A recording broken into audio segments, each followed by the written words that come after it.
بولو نا یار آپ لوگ پتہ نہیں کیا مسئلہ ہے آپ لوگ کے ساتھ یار, نیمبو لا کے لکھوں گا میں, سب لوگ تھوڑا تھوڑا کھائیں. غم بھی ہو رہا تھا نا, تو یہی تو قربانی تھی. ساس کو اگر حکم دیا جاتا کہ بہو کو ذبح کرو, کیا خیال ہے, یا بہو کو حکم دیا جاتا ساس کو ذبح کرو, یہ قربانی ہوتی؟ ساس کہتی اچھا ہے سانپ بھی مر گیا اور لاٹھی بھی نہیں ٹوٹے, ثواب کا ثواب اور بہو بھی شاٹ. باپ کو حکم دیا جا رہا ہے کیا کرو, بیٹے کو ذبح کرو. ابراہیم علیہ السلام کو اللہ نے حکم دیا اپنی زوجہ حضرت ہاجرہ کو شام سے چل کے, ارض شام سے, اور مکہ کی بیابان زمین میں چھوڑ کے آ جاؤ جہاں نہ پانی ہے نہ گھاس کا تنکا ہے. حضرت ابراہیم اس پہ خوش تھے, طبعی طور پر غم تھا نا ان کو کہ اپنی اس شہیدی زوجہ کو میں کہاں چھوڑ کے آ رہا ہوں. پرہیزگار زوجہ تھی, کتنی پرہیزگار کہ ابراہیم علیہ السلام کے حکم پر بھی انہوں نے عمل کیا, تبھی تو قربانی تھی کہ دل غم زدہ تھا. آج کسی کو حکم دو اپنی بیگم کو وہاں چھوڑ کے آ جاؤ, وہ پرینک بلے ہوئے ہوتے ہیں نا, بیگم صاحبہ میکے جا رہی ہیں, بندہ کہہ رہا ہے بہت افسوس ہو رہا ہے, جیسے وہ منہ ادھر ہوتا ہے ناچنا شروع کر دیتا ہے خوشی سے. کتنے لوگ ایسے ہیں جو انتظار کر رہے ہیں کاش ہمیں بھی 10 دن مسلسل خواب آئے کہ اپنی بیگم کو سسرال چھوڑ کے آ جاؤ. بڑے مکہ نہ چھوڑو, کہاں چھوڑ کے آ جاؤ. آپ لوگوں کے علاوہ کی بات کر رہا ہوں. وہ چاہ رہے ہیں کہ یار اللہ ہمیں بھی کوئی آرڈر دے تاکہ ثواب کا ثواب اور قربانی کی قربانی, لیکن یہ قربانی نہیں ہوگی. وہ ایک صاحب نے مجھے کہا کہ وہ میرے ابا جو تھے نا, وہ انہوں نے دوسری شادی کی تو میری والدہ کا انتقال ہو گیا تھا تو انہوں نے کر لی, تو کہہ رہے میں نے کہا میں بھی کرتا ہوں. تو ابا نے کہا کم بخت میری تو بیوی مر گئی تھی تو میں نے کی ہے, تیری تو زندہ ہے. تو میں نے کہا ابا میری نہیں مر رہی تو میرا کیا قصور ہے اس میں, میری نہیں مر رہی تو میرا کیا قصور ہے اس میں. آپ لوگ کے علاوہ کہ یہ جذبات ہیں. تو قربانی جو یہ صرف مذاق ہی ہے بھائی, اس کو سیریس نہ لیں. خواتین بہت غصہ ہوتی ہیں کہ ہمارے خلاف بولتا رہتا ہے, ہمارے خلاف بولتا رہتا ہے. تو اگر میں یہ بیان بھی کر رہا ہوں تو اس میں نیگیٹو میں بیان کر رہا ہوں نا کہ کتنے نالائق مرد ہو گئے ہیں آج کے, یہ کوئی خوشی سے تھوڑی بیان کر رہا ہوں. سوال پیدا پھر ہنسی کیوں آ رہی ہے؟ اگر خوشی سے بیان نہیں ہو رہا, ہنسی آپ لوگ کو دیکھ کے آ رہی ہے مجھے کہ آپ لوگ باتوں سے اتنا خوش ہو رہے ہیں, عملاً کتنا خوش ہوتے ہوں گے. بات کرنے پر اتنی خوشی ہو رہی ہے آپ لوگوں کو, اگر عملاً اللہ نے حکم دے دیا کہ اس کو سسرال چھوڑ کے آ جاؤ تو آپ خوشی سے پاگل ہو جائیں گے. آپ سے مراد آپ کے علاوہ. اچھا خیر جلدی سے ٹاپک کو مکمل کریں, وقت بھی پورا ہو گیا ہے. تو جب اللہ اس کے رسول نے کوئی حکم دے دیا, اللہ کا اللہ ہونا ثابت ہو گیا, رسول کا رسول ہونا ثابت ہو گیا. اب جب حکم دیا جائے گا تو حکم آپ کی کھوپڑی میں آئے یا نہ آئے, آپ نے کیا کرنا ہے, فالو. حج میں بھی تو ایسا ہی ہوتا ہے. حج تو ایسی ٹریننگ ہے, ایسی پریکٹس ہے کہ اپنی عقل کراچی سے آئے ہو تو کراچی پہ رکھ کے آؤ. ہم جاتے بیت اللہ کی زیارت کے, اصل تو حج بیت اللہ کا ہے. وَلِلَّهِ عَلَى النَّاسِ حِجُّ الْبَيْتِ. علماء کہتے ہیں ہر عبادت کا ایک سبب ہوتا ہے. حج کا سبب بیت اللہ ہے, اللہ کا گھر, اس کی زیارت کے لیے. لیکن ہوتا کہاں ہے, عرفات میں. 9 ذی الحجہ کو اللہ کہاں بھیج دیتا ہے؟ بھائی دل تو چاہ رہا ہے بیت اللہ میں جائیں, بیت اللہ کا غلاف پکڑیں, ملتزم سے چمٹیں. اللہ کہتا ہے نہیں, کہاں جانا ہے, میدان عرفات میں جمع ہونا ہے. بلکہ 8 ذی الحجہ کو موو کر جانا ہے مینا میں, بیت اللہ سے دور. پھر 9 تاریخ کو کہاں جانا ہے, عرفات, اور دور ہو جاؤ بیت اللہ سے, وقوف عرفات میں ہوگا. اے اللہ عرفات کے بعد ہمیں لے آ تو بیت اللہ, نا نا نا نا, اب مزدلفہ میں رات کو قیام کرنا ہے. پھر کیا کریں, مزدلفہ سے مینا جانا ہے, شیطان کو کنکریاں مارنی ہے, اور یہ سارے کام 2 چادروں میں کرنے ہیں. اور پہلے دن جو شیطان کو کنکری مارنی ہے, 2 شیطان چھوڑ کے تیسرے والے کو مارنی ہے, پہلے 2 کو نہیں مارنی. کیوں بھائی, یہ تو راستے میں آ رہے ہیں. جب آپ جا رہے ہیں مینا کی طرف تو پہلے پہلا شیطان آئے گا, پھر دوسرا آئے گا, پھر تیسرا. نا نا نا, پہلے کو بھی نہیں, دوسرے کو بھی نہیں, کس کو, تیسرے کو. یا اللہ یہ کیا ہے, یہ شیطان تو یہ بھی ہے نا, یا یہاں بھی آیا تھا نا شیطان. دوسرے دن 3 کو مارنی ہے, تیسرے دن بھی 3 شیطانوں کو, پہلے دن 2 کو کیوں معاف کر دیا؟ اللہ کہے گا جب میں کوئی آرڈر دے رہا ہوں اب کھوپڑی استعمال کرنے کی اجازت, کیونکہ اگر کھوپڑی استعمال کی لمٹ کو کیا کر رہے ہو, کراس.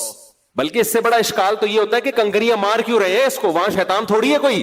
وہاں تو ابراہیم علیہ السلام کے سامنے شیطان آیا تھا تو تھا نا, اب تھوڑی ہے. لیکن حکم ہے کہ آپ نے کیا کرنا ہے, سنت ابراہیمی کو زندہ کرنا ہے. اور یہ کام آپ 15 لاکھ روپے خرچ کر کے کرو گے, 12 لاکھ, 10 لاکھ. لبرل لوگ چیختے رہ جائیں گے 10 لاکھ سے کسی غریب کی شادی کرا دیتے. اتنے مفتی صاحب کے شادیوں پہ بیان سنے, پھر بھی 10 لاکھ کسی غریب کی شادی کرائے بغیر کہاں چلے گئے, کنکریاں مارنے, حج کرنے. 10 لاکھ ان چیزوں پہ خرچ کیا. جس کو مذہب سمجھ میں نہیں آتا اس کو یہ سارے کام کیا لگتے ہیں, فضول. یہ کرنے گئے ہم 12 لاکھ 10 لاکھ. اللہ سے امید ہے کہ انشاءاللہ اگلے سال تک 10 کروڑ کا ہو جائے گا حج, جس حساب سے مہنگائی چل رہی ہے نا. جتنا جلدی ہو سکے کر لیں آپ لوگ,